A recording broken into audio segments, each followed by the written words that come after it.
Well, everybody, Hello, everybody. welcome. Welcome, welcome. So glad you're here. We'll give people a minute to pop in. Look at these happy faces. Oh my People we God. know and people we don't. Oh, I Oh, love it. Well, people not we too just many that we met don't and know. people we've known for years and people we've never met. Wonderful. Oh, and some people with their dogs. Gotta love that. Gotta love that. Hmm. All right, give me just a minute Oh, here and then. Oh, so good to see you all. I'm missing something. Mm. All right, let's go ahead and start our formal conversation here, and people will continue to join, and we'll welcome them in as they come.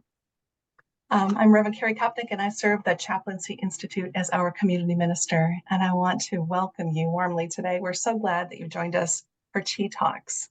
This is a monthly event exploring facets of spirituality through an interfaith lens with the ChI community. We invite you to join us every month on the third Tuesday at 4:00 p.m. Pacific. Today, we're recording our session, so if you wish not to be on camera, please turn off your video and your image won't appear on the recording. We will have time at the end for questions about today's topic or the Chaplaincy Institute. And now I invite my colleague, Katrina, to introduce ChI.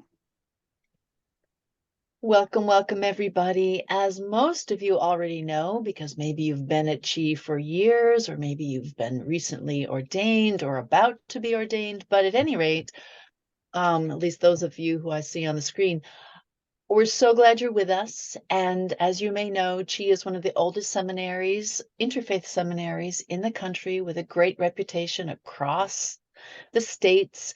And we have both the chaplaincy and a spiritual direction program. And many people have started to do actually both of those programs in the dual certificate path. So all of these are things that you might want to hear more about. And for anybody who does not already know the Chaplaincy Institute programs, I would love to have a conversation with you, tell you all the details, find out whether it might be something that you might be interested in, and tell you whatever you don't already know. So I know many of you here know the programs from the inside, and it's so good to see you all. And I think at this point, we will turn it over to, actually, maybe we should share my contact information in the chat. Could somebody possibly You bet. put my admissions email in the chat? And then if you want to know more about anything at the Chaplaincy Institute, just reach out and we'll talk. And Andrew, I believe, is going to introduce our wonderful speaker for the evening. Thank you, Katrina. Thank you, everyone, for being here. I absolutely love these events and just seeing all the faces. Yeah, folks that are new to ChI and folks that have been here from the beginning. So welcome. Just to introduce, I'd like to introduce the Reverend Jim Larkin. Jim, thank you for being with us here today. And I'm just going to share a little bit about you All right. for everyone. Reverend Jim Larkin was born and raised as a minister's son. No pressure. With a family history of Christian ministers, missionaries, and chaplains that goes back to the Revolutionary War. When Jim became an ordained minister in his 30s, he began to see how deeply he had been indoctrinated, affected, even wounded by certain quote unquote spiritual teachings. Jim resigned his ordination 4 years after being ordained. He's been doing work with people around spiritual wounding for many years. And Jim is an absolute wellspring of advice and guidance. And I know this personally about this topic. So really excited to have you with us here today, Jim. Thank you again. And I will turn it over to you to hear about healing from spiritual wounds. All right. Thank you so much, Andrew. What a treasure to be here. I have been reflecting on my history with the Chaplaincy Institute. And for those of you who do not know, I have had about a 22-year history with this institution. I started out by serving as an assistant to my partner, Megan Wagner, who's online, as she taught spiritual psychology. she and I then, or I will say, I have, I believe, been the first recipient of the transfer of ordination back in 2004, when Gina Rose welcomed me into the fold. Megan and I became co-provosts in the late 200s or 2000s. And then I joined the core faculty, teaching public speaking. And I served, I believe, as the first official community minister before Scott Quinn, before Jessica Shine, before Carrie Kopnick.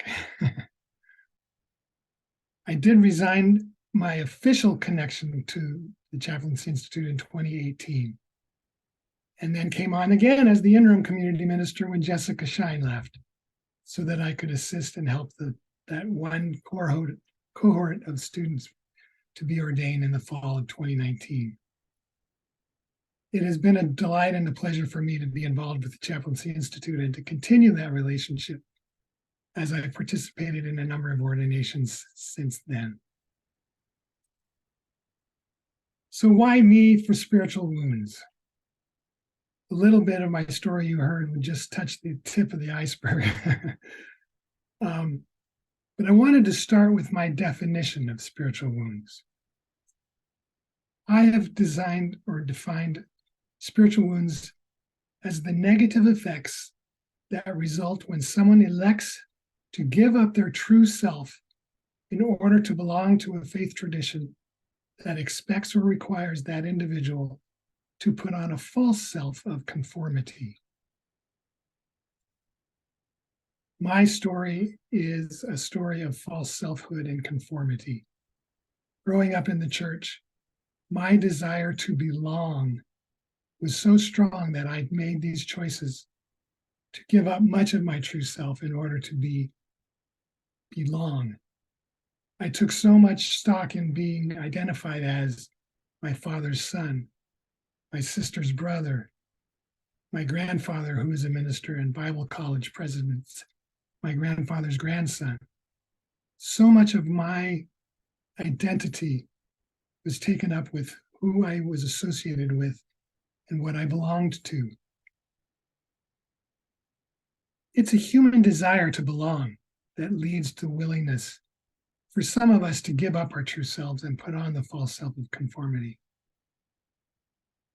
Of course, the strength of that desire to belong varies from person to person, and that impacts how the individual responds to expectations of conformity. Many are able to resist this expectation of conformity and outright say, "Oh, hell no," and turn around and walk away. Others can join and maintain their integrity of their true selves. And there are those who are willing to put on the false self, so completely that their true self is abandoned until a time when they wake up and are able to divorce themselves from the tradition, at which time they become aware of the wounding to their true self and recognize the need for healing. Of course, spiritual teachings are meant to be life-giving and empowering instructions for living a happy, meaningful, joyful, and love-filled life. They're supposed to help us become fulfilled, responsible adults with our own sense of agency and sovereignty. They're designed to open our hearts and spirits so we love ourselves, our neighbors, the planet, and serve humanity to make the world a better place. Unfortunately, some spiritual teachings, while lifting many up, actually end up harming many others. Some teachings have been distorted and make us feel sinful, enslaved, suppressed, ashamed, and guilt-ridden.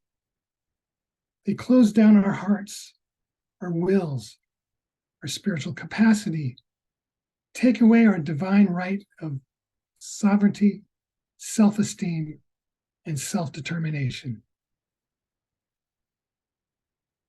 In the email you received, and I assume you read, promoting this event, there was a list of the different areas of wounding that I have identified: body, heart, mind, will, soul, and spirit. I thought we'd just take a few extra minutes to delve down into each one of those categories to give it an understanding of what I'm defining as distorted teachings and the positive turnarounds that we can experience as we go through the healing process. So first of all, the body. The distorted teachings that I've experienced are your body is easily tempted.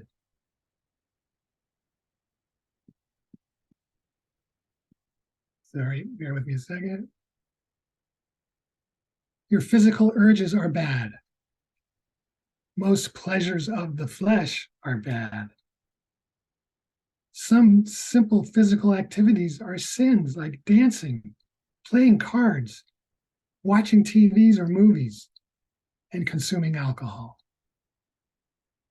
I was born into a denomination that held to those beliefs. Fortunately, my dad had a falling out with that denomination before I had a chance to be limited in such a way. But I know others who have been limited like this.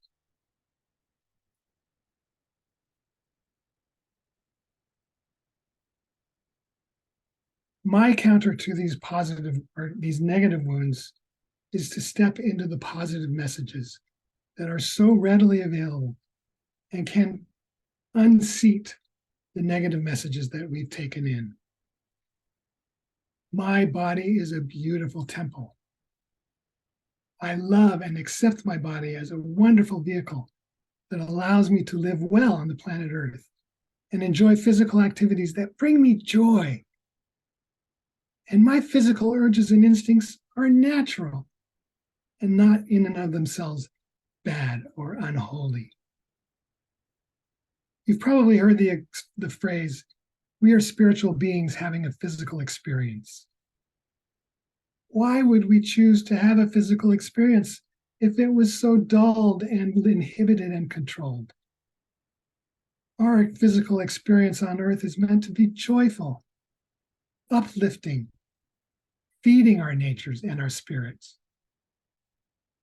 From skiing down a mountain to hiking in the woods, to sharing a meal with friends, all our physical experiences are designed and intended to be uplifting, joyful, and bringing joy to our lives. I include sexuality in the body section. Some negative thoughts about sex and sexuality is sex is dangerous. It's bad or wrong outside of marriage. Being spiritual is better than being sexual.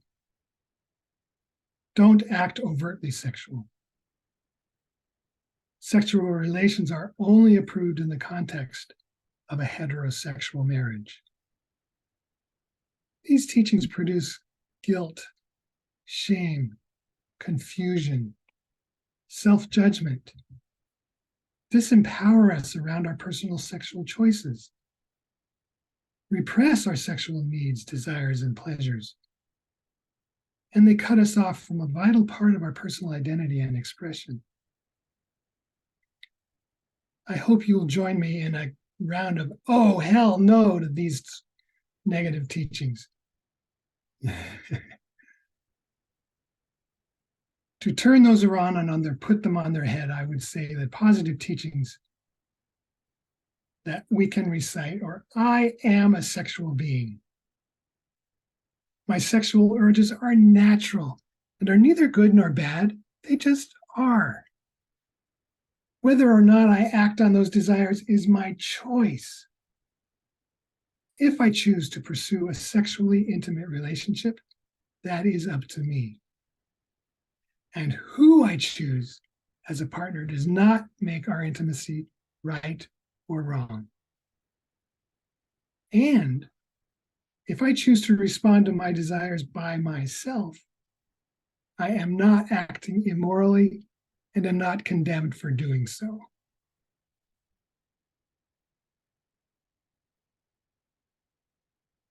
Sexual intimacy can be such a beautiful thing if we are free of the guilt-producing teachings that I read earlier. Unfortunately, there's been a lot of splits in families over that particular issue. I can't believe a parent would desert a child for something like this.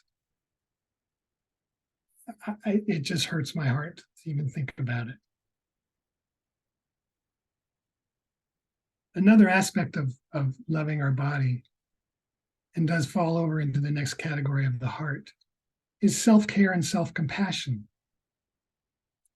Some distorted teachings around self-care and self-compassion, or let me define. Self-care I see as physical acts we do for ourselves. Self-compassion are feelings we have towards ourselves and the ability to forgive and to love ourselves. Some distorted teachings around self-care and self-compassion are the acronym JOY, which for some means Jesus, others, yourself, in that order. Self-care and self-compassion are selfish and indulgent. Self-care and self-compassion are self-serving. You should always put others first. Sacrificing self for others is noble and virtuous. The wounds that may come out of these teachings are becoming impossible to give yourself healthy self-care, guilt and shame and self-judgment when you do self-care, a diminished capacity to make choices and decisions for yourself, an absence of healthy boundaries which can lead to codependency, depleted energy as you give and give and give and don't replenish. You learn to stop choosing for yourself, and you put yourself second, third, or fourth on the list of needs.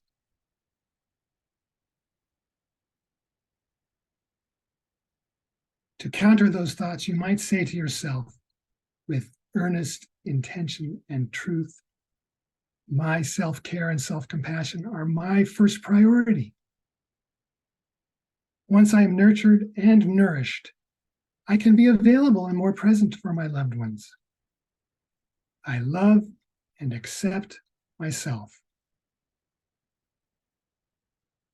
The benefits of these sayings can be deep self-compassion and empathy, a replenishment of the energy you've given away, restoration of self-esteem, liberation from self-judgment, peace of mind and heart, allowing yourself more time for self-care, giving yourself permission to consider your own needs, wants, and desires when making decisions about how to use your time, money, and energy.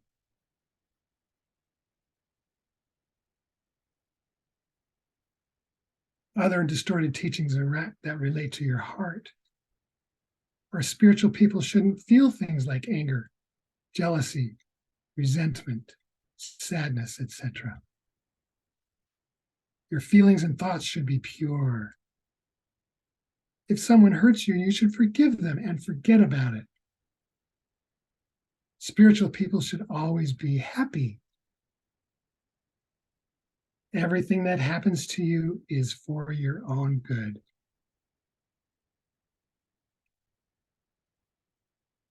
Positive counters.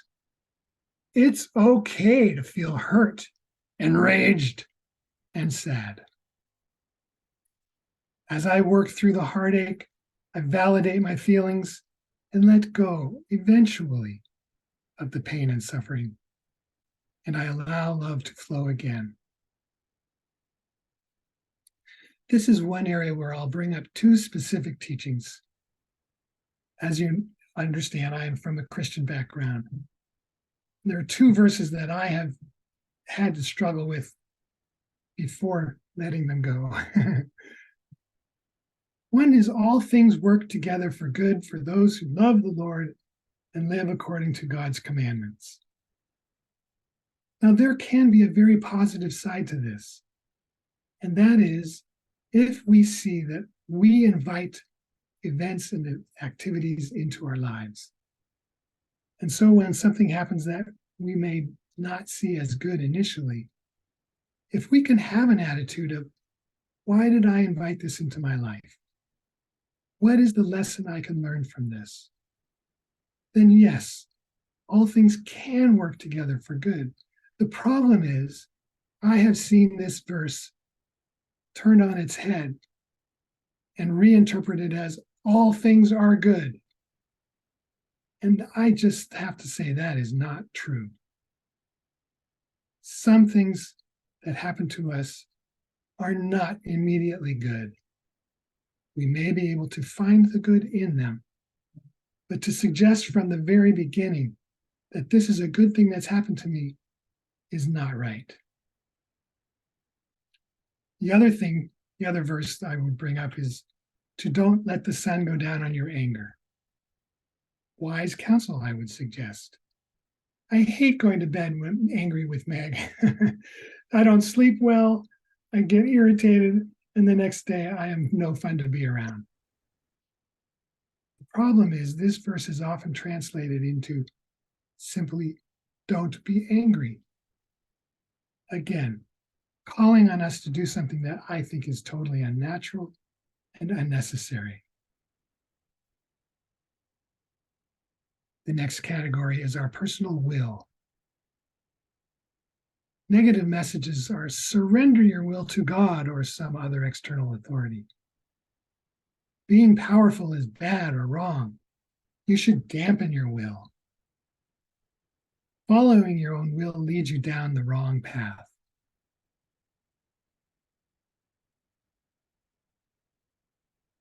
Positive message that I would suggest is, I am sovereign.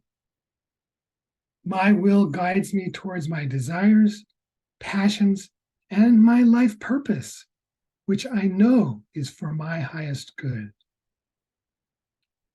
To allow the negative teachings to overcome us can often lead to will-lessness, where I give up my power to choose and then become indecisive. I can remember before having given up my Christianity, or churchianity, as Megan and I like to say, I had a hard time making decisions for myself. I remember a time when it was my birthday, and Megan asked me, where do you want to go for dinner? I couldn't, in that moment, make a decision based on what I wanted for myself. I was will-less. I was thinking of, well, what would Megan like?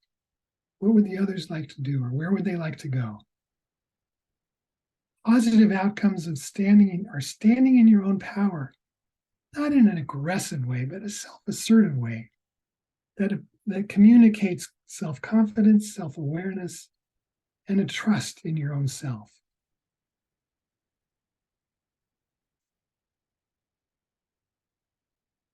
A healthy true self. This is a fundamental aspect of all of these areas, actually.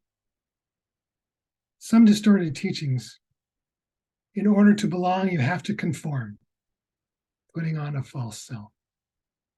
Submit to the leadership and teachings of the group, even again, if it means going against your true self. Don't question or disobey, quieting your own heart. Your own heart, mind, soul will lead you astray.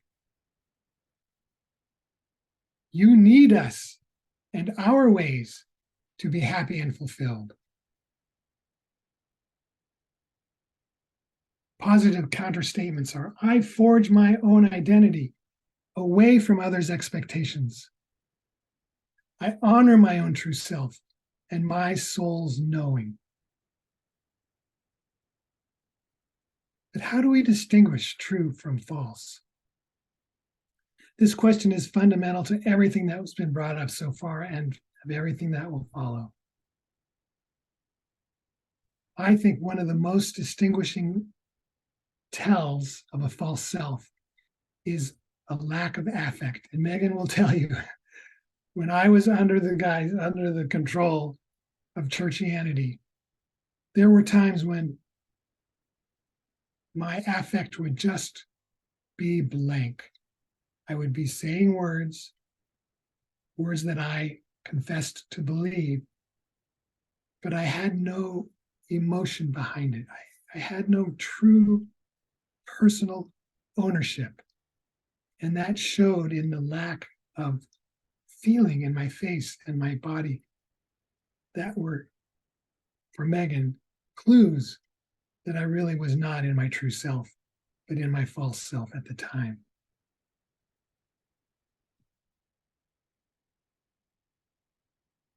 Healing the mind. Distorted teachings. Don't question, just follow and trust what we are telling you. Don't trust your own thoughts. Measure them against the religious teachings. Here's the powerful one. You are a sinner and destined to judgment. You can of yourself do no good. Don't think highly of yourself. Don't brag or boast. Now, you may think some of these statements are pretty strong and extraordinary. I was having a conversation with a woman who grew up in a very, very conservative Christian denomination.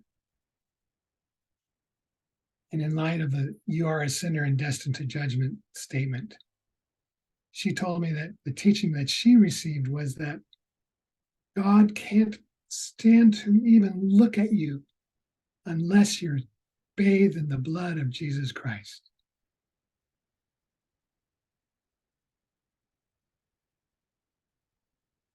I just find myself wondering, where in that statement does the statement "God is love" come to play? Positive counters. I am capable, lovable, intelligent, and spiritual. I trust my intuition. One of the exercises that I use and have done in the past around this whole negative thought, positive thought, is to write negative thoughts down on one side of the page and negative thoughts on the other side of the page.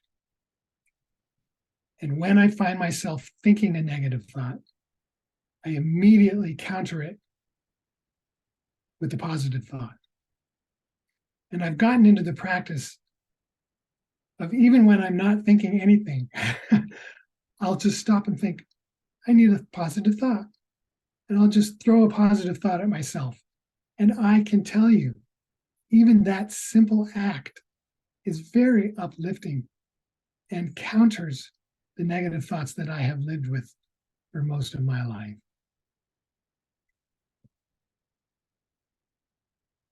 Healing and cultivating your spirit. Some distorted teachings, you cannot go directly to spirit. You need an intermediary. So only ordained and holy people can receive spiritual guidance. You cannot trust your own personal spiritual knowing. There are only a few traditional approved ways to connect with spirit. You are separate from God. Spirit is only outside of you.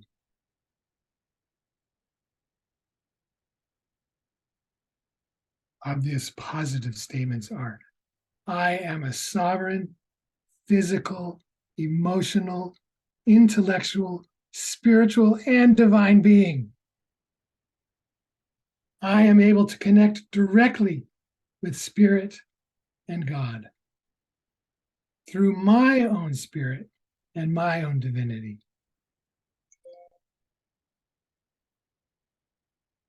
I can't press again, impress again. How significant just owning those positive statements can be. And if you find yourself in a moment of daydreaming where nothing significant or important is taxing your brain, take a moment and just invite a positive statement into your life. That is great salve for any old wound. In closing, I want to share with you something you may have already read because it just came in our emails in the last couple of days. One of the upcoming ordinands, Charlotte Kramer, wrote in her biography, "My hope is to serve tenderly, to bring forth brave gentleness, to be fierce, to speak truth in places where disconnect, hatred, and injustice reign, and to be wild, to be myself, and rewrite what it means to be a spiritual leader in the world today. I am ready. The next adventure awaits. May it be ridiculous. May it be moving. May I forever be learning and growing, dancing to the rhythm of spirit with a big, goofy smile on my face." 3 primary highlights from that. I love it all. But to be myself, to forever be learning and growing, to dance to the rhythm of spirit. And I would insert the word my spirit in there. What an encouragement for all of us. Be myself. Be forever learning and growing, dancing to the rhythm of our own spirits. May it be so. So it is.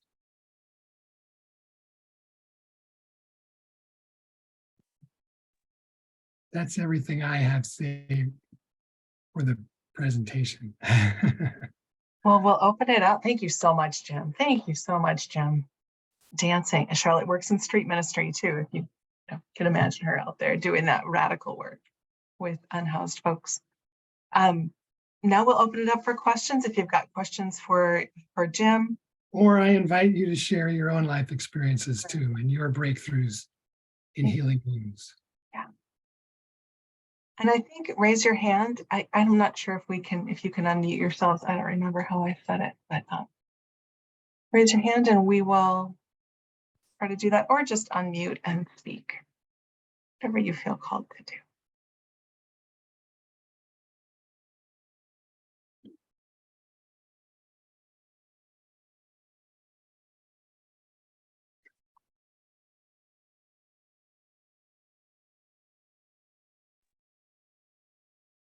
Jim, this is Andrew. I've got a question about how to hold how to hold that anger. So, anger and spirituality, sometimes those don't feel like they belong in the same sentence. And yet, if everything is holy, it must be, right?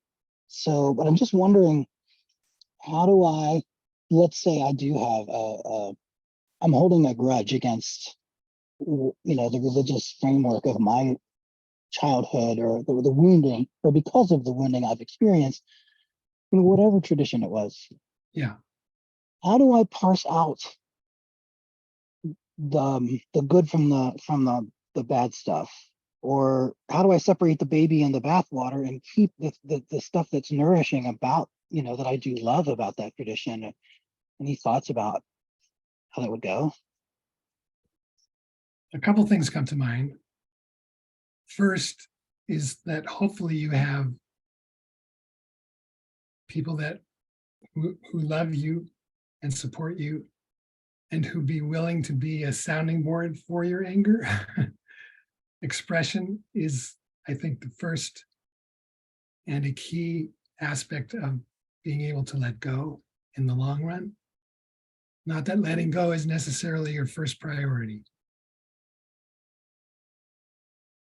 And for me, recognizing, as I indicated a little earlier, I invited this somehow. This is part of my growth process. What have I to learn from it? And finally, I would say, is there anyone you need to speak with about this situation, who was involved, how should I say? um,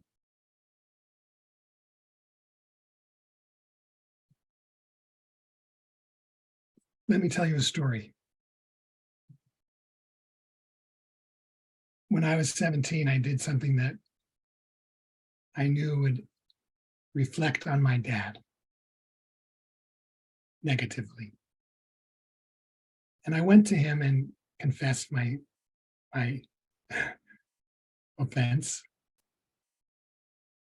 And he was in a vulnerable place. And he said, "Oh, Jim, what if people find out? What will happen to me?" And being the dutiful son that I was, I said, "I know, Dad, I'm sorry." I didn't have it within me at the time to stand up for myself and say, "Yeah, you, what about me?" That came years later, that awareness. And I went to my dad and I said, "Do you remember this? It had a serious impact on me. And I would like to see if we can do something different." He actually said that he didn't remember the situation quite as clearly as I did. But he was willing to redo that scenario with me. And it was really a beautiful outcome. Now, I recognize that those with whom you may want to talk are in a very different role than your father. And they may not even be available.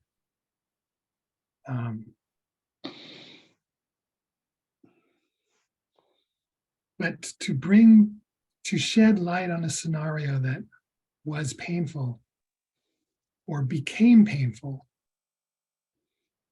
and first to share it with others who will love and support you, and if possible, to find reconciliation with others that may have been involved, I think are two really great services that you might do for yourself.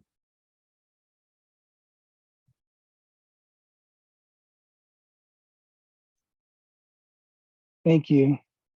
It also seems, I'm thinking also, we're talking about, in this case, my own wounding and finding ways to release that, to say that or to at least, I think, question, did I bring this, did I invite this for some reason, or why did I invite this into my life?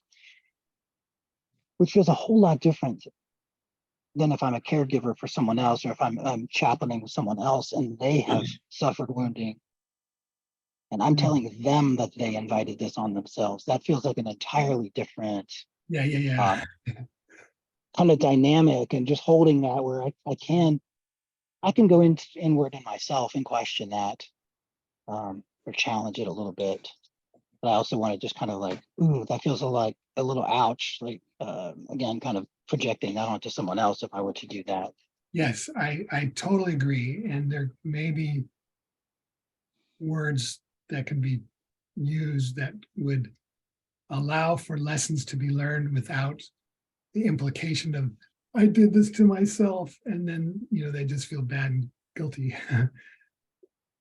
So that there's just language like, I wonder if there's anything that you might learn from that situation, in just more broad and general terms.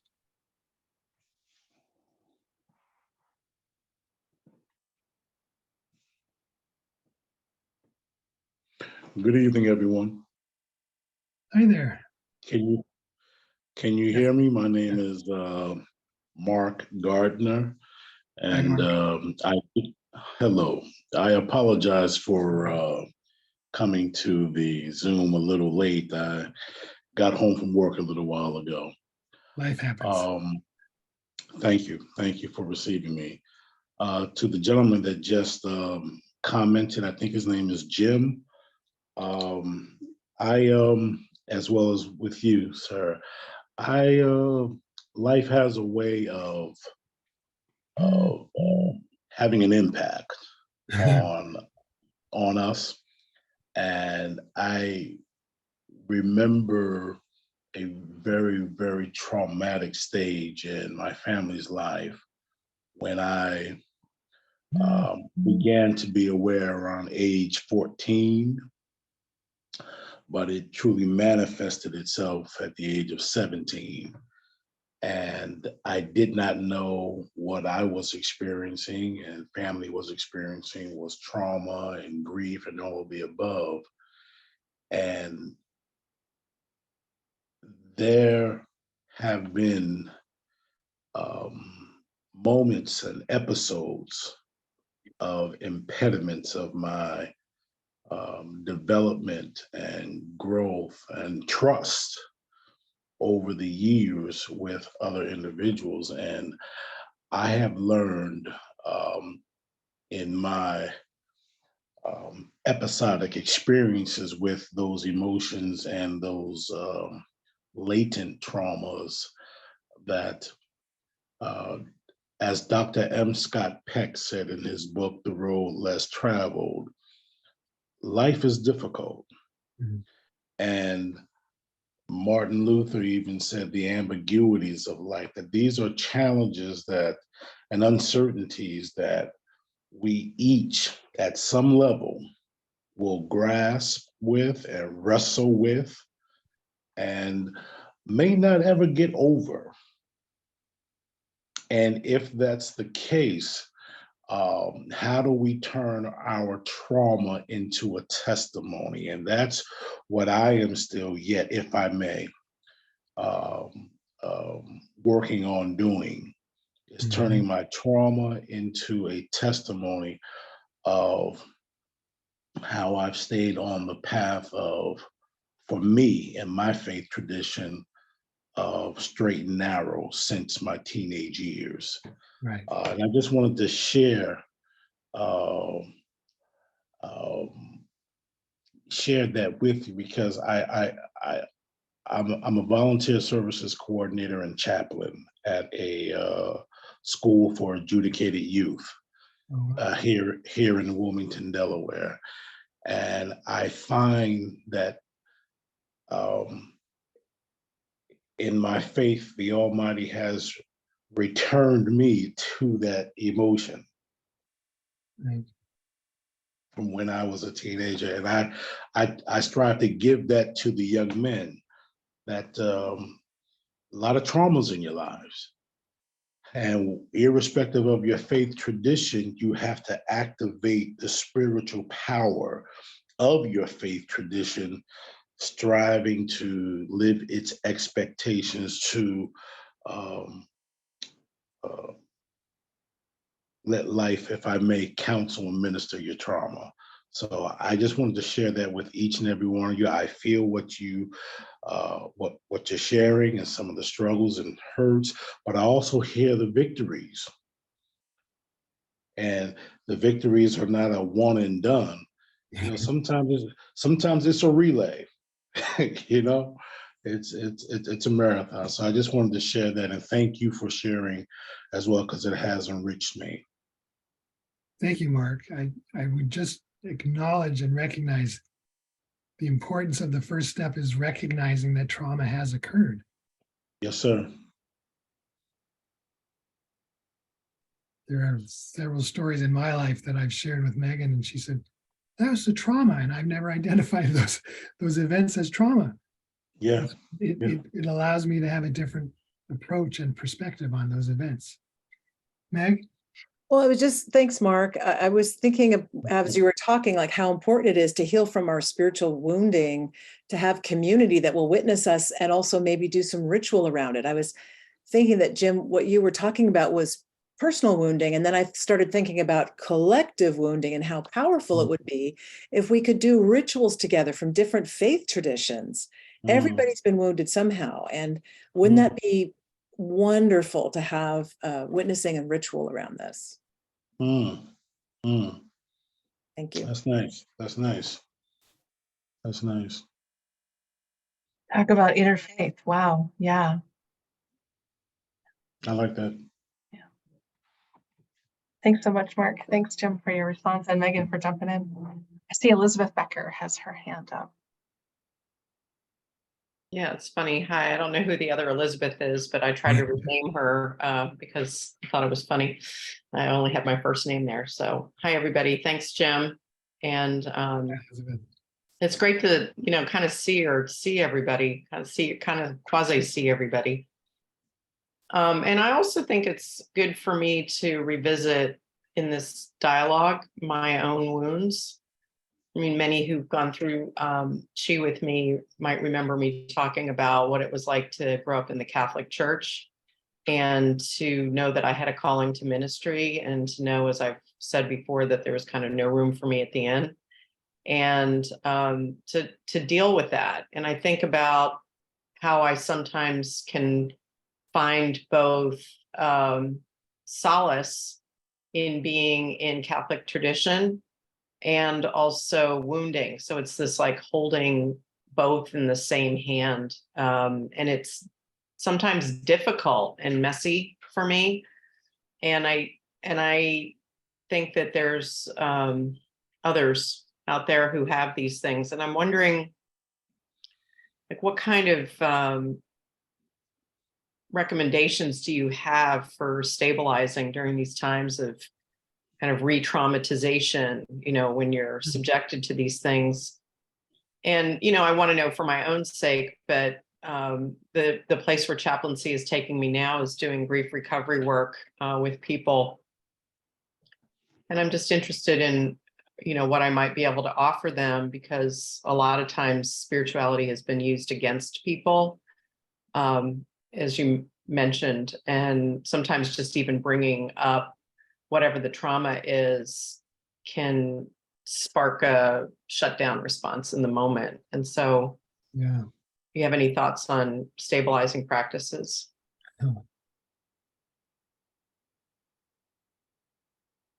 Again, I would echo and emphasize the importance of being a container for another in their ability and their willingness to share. And to offer acknowledgement of who they are, where they are, and your understanding that this may be a painful time or a painful scenario experience. And I don't know why I'm thinking this right now, but to add, allow for loving silence as a container in which the individual can reflect without feeling the need to verbalize and say. Does that make sense? Yeah. Yeah, it makes sense to me. Sure. I mean, I think what you're suggesting, and I'm thinking about this both as a container holder and somebody who often needs to be contained, the witness, the witness posture, and even just to say, I hear you, or Yeah. and just, so they know that I'm alive and breathing, but and that there's no requirement, as I'm reflecting on this, there's no requirement for them to take in anything more, including my good ideas Right. about how they might get fixed. But also to realize that in the moment, like for myself, I'm kind of working both edges of this, is that if I was to be fixed, it wouldn't be because of some fix. It would be because I'd actually gotten okay enough to sit with the hard things. Yeah. And that they might actually relax and start moving with me as I moved into something new. But it's that sitting with that I think is really important. So thank you. That was a nice opportunity for me to reflect. Sure. Thanks, Elizabeth. In the chat, Sally Flan comments, you can love someone or the church and still struggle over issues with them. I think there were amens after that or something. Andrew says, sometimes there are no words that are enough. Loving silence witness can go where language sometimes.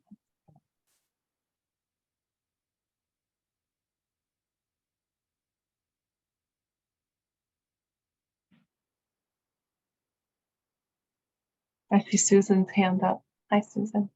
Hi, thank you. I just wanted to share too, just from a personal perspective. When I first started my spiritual journey, my journey to ministry, one of the things that was so helpful in past trauma, because we all know trauma lives in the body, right? Whether it was trauma with a religious organization, family trauma, all of that, was really getting in touch with what forgiveness truly meant. Mark, I was so inspired by what you said about working with youth. And thank you for that work. And I think sometimes people misunderstand that forgiveness excuses something, sometimes heinous behavior or actions. And if it's helpful, what I usually try to strive for is to help people with a deeper understanding that it excuses nothing, that it's for you, that it's when I do forgiveness work, it's for me. And to get to a place where I can give the event, the incident, the institution, whatever it was, safe passage. One of my early teachers taught me that expression, that if we could just get to where they have safe passage, through our mind and heart, so that so much of the angst and the vitriol can be released from our bodies. So I just wanted to share that. And this is I'm new at ChI. It's like my first thing that I've ever attended. All right. So thank Welcome. you. Thank you, Jim. And Yeah. it's so nice to see faces and not be on Moodle for just a minute. So thank you, everybody, for letting me share. And yes, Elizabeth, Fred Luskin has spoken at my center where I served more than once, because I live in San Jose. So Stanford, at the time he was with Stanford. He's done great work on that. So thank you for this today. Thank you. Katrina, see your hand. Thank you, Jim. I loved your presentation. It felt so valuable and so personally meaningful. And I did not grow up in a religious tradition like that. I don't identify spiritual wounding per se. So I was thinking about that as we've been talking, and thinking that so many of those hard messages that you spoke have become so insidious in our culture that our culture, our American culture, is often described, even though it's very diverse, it's often described as a Christian nation. And I think that some of those messages have become pervasive. This is just a thought. I'm not saying it's literally true, and I think it has affected many of us who are not even within a religion from which we have directly absorbed those, but they're still there and they still have an impact. So I just wanted to share that thought. Yeah, thanks. You remind me that one aspect of the Healing Your Spiritual Wounds program is about roles and the false self that we will put on because the expected role that I'm playing, and how, to use your word, insidious patriarchy is in the church. And I looked up the word insidious just to make sure I was using it correctly. And it is kind of a slow invasion. It's not a knock over the head. It sneaks up on you. And boy, some of the things I have read about the expectations in certain conservative Christian denominations about women is just jaw-dropping and heart-rending. It just pains me to think about some of the teachings along that line. So yeah. I'm not sure where that came from exactly, but thanks, Katrina. Well, if I may jump in, I think you gave me a soapbox to stand on. I agree that the Christian church, and I don't mean to be offensive to anyone because that's what I identify as, a Christian, ordained Baptist preacher, the whole 9 yards. There has been a perversion, in my personal view, of the Christian church, and it's very offensive to me. And the so that insensitivity that is spoken of, it's highly dismissed by many of us that went through the traditional ordination and all of that, or specifically or personally by me. So it's I love being an image bearer, and striving to, if not agitate, activate that spark in my neighbor. Yeah. So Thank you, Mark. thank you.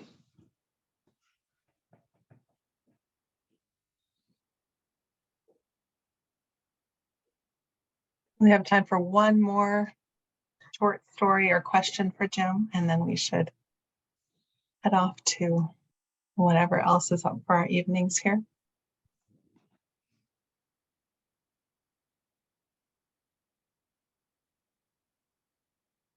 Now I stop the conversation. Is there anything else that you want to say, Jim, or jump in? I was just thinking, I'm looking at this spread of faces and names in front of me and just thinking how honored I am that you showed up. So thank you for being here this evening with me, and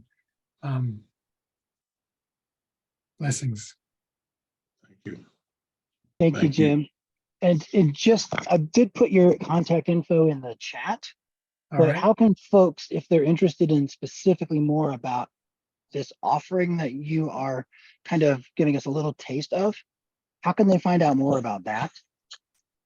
JimLarkin.today, not .com. JimLarkin.today. And all of the information is there. Wonderful. To be honest, I will send out probably by early tomorrow an email to everybody who registered today with a video of today's session and information about how to get in touch with Jim and about the Chaplaincy Institute. Great. So it'll be in your inbox soon. Thank you. Yeah. Thank you. Well, thank you so much for the beautiful conversation, and Jim, for the beautiful presentation. I wish everyone could hear what you have to say, and the way that you're, I don't know, Jim, you're just so easy to listen to. So thank you so much. We really, really appreciate it, and blessings to everybody. Love to you as you go on your way tonight. Take good care, everyone. Thanks for joining us. Thank you. Thank you. Thank So you. much.